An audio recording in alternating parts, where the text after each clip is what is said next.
अवधूत चिंतन श्री गुरुदेव दत्त. आपल्या इच्छेपेक्षा जास्त देव देतो, फक्त मनापासून सेवा करावी.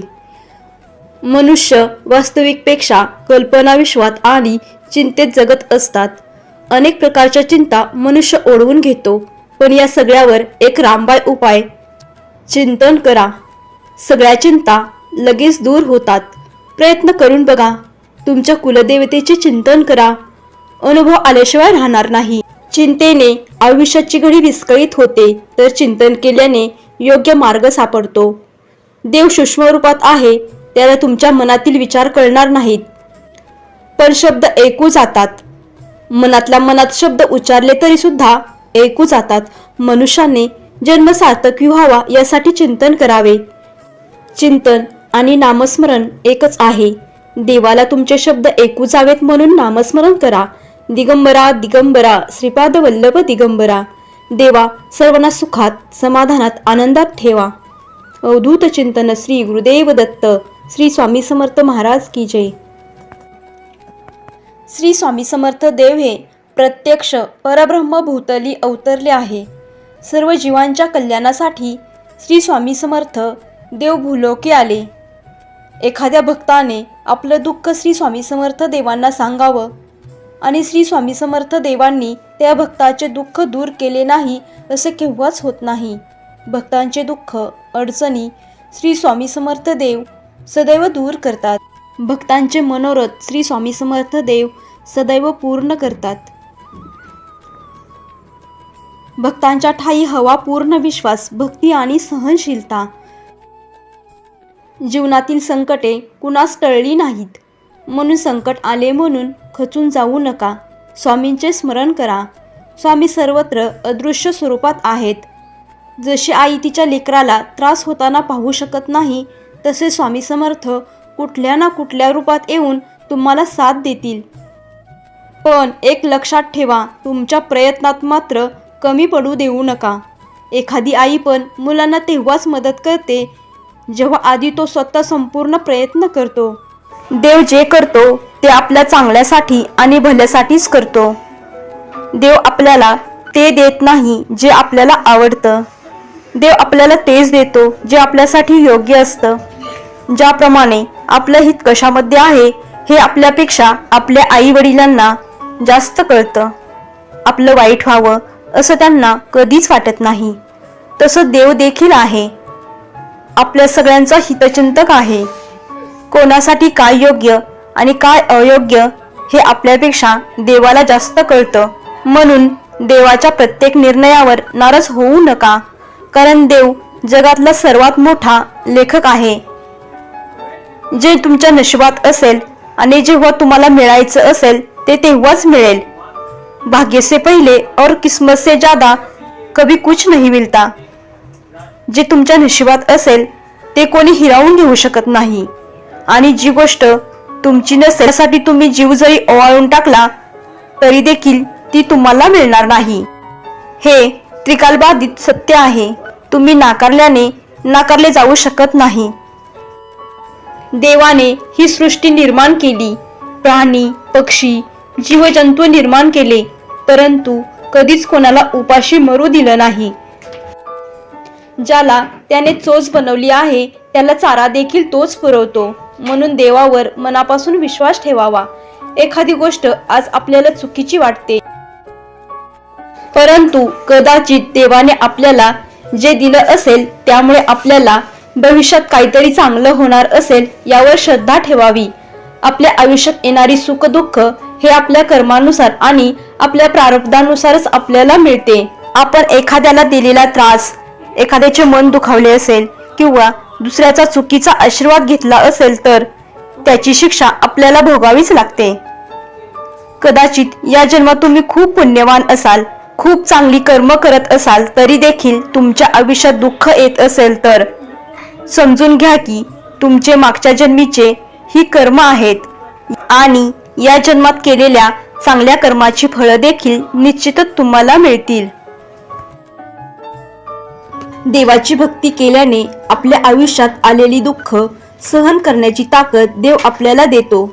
आपले दुःख कमी करतो. या जगात जर प्रत्येक व्यक्ती सुखी असता तर देवाची किंमत आणि जगण्याची गंमत कळलीच नसती. आपलं वाईट करून देवाला काय मिळणार आहे? जो सर्व सृष्टी चालवतो तो आपल्या एकट्याचं का म्हणून वाईट करेल? देव आपल्यासोबत चुकीचं वागतो हा फक्त आपला एक भ्रम असतो. आपल्या कर्माचा लेखाजोखा आपल्याला सुख आणि दुःख भोगायला लावतो. या सृष्टीवर आपण कायमस्वरूपी राहायला आलेलो नाही. देवाने फक्त आपल्याला 70 ते 80 वर्षाच्या कराराने पाठवले आहे. जेव्हा आपला करार संपेल तेव्हा आपल्याला शर्टाचे बटन लावायला सुद्धा वेळ मिळणार नाही. म्हणून मिळालेले आयुष्य आनंदाने जगा. संपूर्ण आयुष्य फक्त तक्रार करण्यात घालवू नका. जे मिळाले त्याच्यातच समाधानी राहा, सुखी राहा आणि चांगली कर्म करत राहा. कुठल्याही गोष्टीचं दुःख मानू नका. अन्न, वस्त्र आणि निवारा या एवढ्या गोष्टी आपल्याला जीवन जगण्यासाठी आवश्यक असतात आणि मला तर वाटत नाही की या एवढ्या गोष्टी कोणाजवळ नसतील.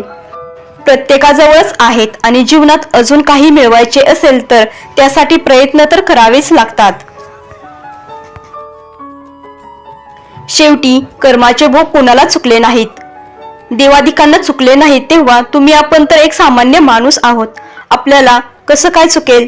देव जे करतो ते आपल्या भल्यासाठी आणि चांगल्यासाठीच करतो हे सांगणारी कथा मी आज तुमच्याबरोबर शेअर करणार आहे. त्यासाठी हा व्हिडिओ पूर्ण बघा.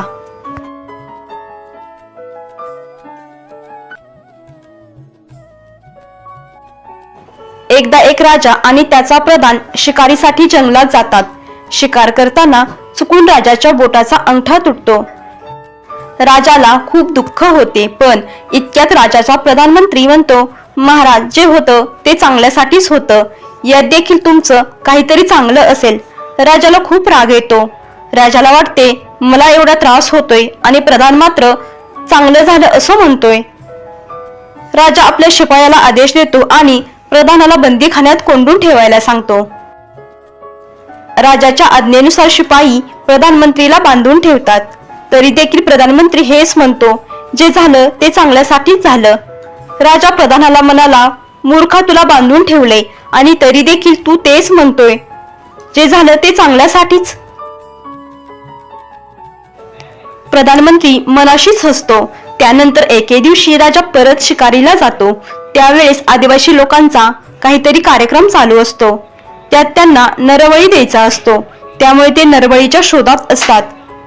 तेवढ्यात राजा त्यांना दिसतो आणि ते लोक खुश होऊन राजाचा नरबळी द्यायचा ठरवतात. राजाचा नरबळी देणारच तेवढ्यात एक व्यक्तीचे लक्ष राजाच्या तुटलेल्या अंगठ्याकडे जाते आणि तो सांगतो, ही व्यक्ती नरबळी देण्यासाठी पवित्र नाही. यासाठी नरबळी आपण देऊ शकत नाही, कारण याचा अंगठा तुटलेला आहे आणि नरबळी देण्यासाठी पूर्ण शरीर चांगले असावे लागते. आणि ती लोक राजाला सोडून देतात. तेव्हा राजाला प्रधानाचे ते बोललेले शब्द आठवतात, जे होतं ते चांगल्यासाठीच होतं. देव जे करतो ते आपल्या भल्यासाठीच करतो. राजा प्रधानाकडे जातो आणि प्रधानाला मुक्त करून त्याची क्षमा मागतो आणि प्रधानाला विचारतो, माझ्यासाठी जे झालं ते माझ्या चांगल्यासाठीच झालं, पण तुझ्यासोबत काय चांगलं झालं? त्यावेळेस प्रधान सांगतो, महाराज, तुमचा अंगठा तुटला होता त्यामुळे तुमचा नरबळी दिला गेला नाही. परंतु मी जर तुमच्या बरोबर असतो तर माझा नरबळी निश्चितच दिला गेला असता. त्यामुळे माझ्यासोबत देखील देवाने जे केलं ते माझ्या चांगल्यासाठीच केलं. राजाला प्रधानाचे म्हणणे पटते. ही फक्त एक कथा होती. यातून मला तुम्हाला एवढं सांगायचं आहे, आयुष्याच्या ताटात जे काही वाढून आलं आहे त्यात काहीतरी चांगलं करण्याचा प्रयत्न करा. प्रत्येक गोष्टी जर तुम्ही चुका शोधत गेला तर तुमच्या आयुष्यात कधीच आनंद राहू शकणार नाही. त्यामुळे निगेटिव्ह गोष्टी शोधण्यापेक्षा काहीतरी पॉझिटिव्ह गोष्टी असतील तर त्या शोधा. यामुळे तुमचं आयुष्य निश्चितच सुखकारक आणि आनंदी होईल. देवावर श्रद्धा, विश्वास ठेवा. देवाची भक्ती करा, चांगले कर्म करा. हे कर्म आणि देवाची केलेली भक्ती कधीच वाया जाणार नाही. एक ना एक दिवस चांगल्या कर्माची फळे देखील तुम्हाला मिळतील, यावर मनापासून विश्वास ठेवा. बऱ्याच वेळा आपल्या आयुष्यात असे काही प्रसंग येतात तेव्हा आपण द्विधा परिस्थितीमध्ये जातो. कधी चूक, कधी बरोबर किंवा भलं आणि वाईट काय यामध्ये काहीही समजत नाही. कधी कधी काही निर्णय खूप टोकाचे असतात. त्याच्या परिणामाबद्दल भीती वाटते, काहीही सुचत नाही. आपण स्तब्ध होतो. अशा वेळी कोणताच आधार किंवा कोणताच आशेचा किरण नसतो.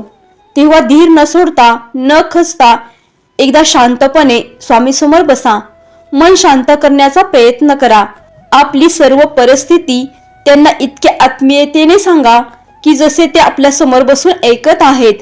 सर्व सांगून झाले की विनंती करा की मला यातून मार्ग दाखवा आणि जो काही तुमच्या आशीर्वादाने निर्णय येईल त्यात फक्त बरोबर राहा आणि समोर जो योग्य सत्याला पकडून आणि नैतिक असेल असा निर्णय घ्या. विश्वास ठेवा, तुमचा जो मार्ग असेल तो तुम्हाला तुमच्या भल्याचा असेल.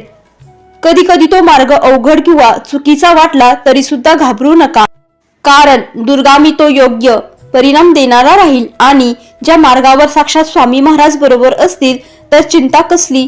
लक्षात असू द्या, परमात्मा जे तुमच्यासाठी उत्कृष्ट आहे तेच देतो. लक्षात असू द्या, स्वामी आपल्या भक्तांची काळजी आईसारखी घेतात. कधी कधी वेळ होईल पण भलंच होईल. त्यामुळे श्रद्धा ठेवा, विश्वास ठेवा. स्वामींच्या वचनावर भिवू नकोस, मी तुझ्या पाठीशी आहे.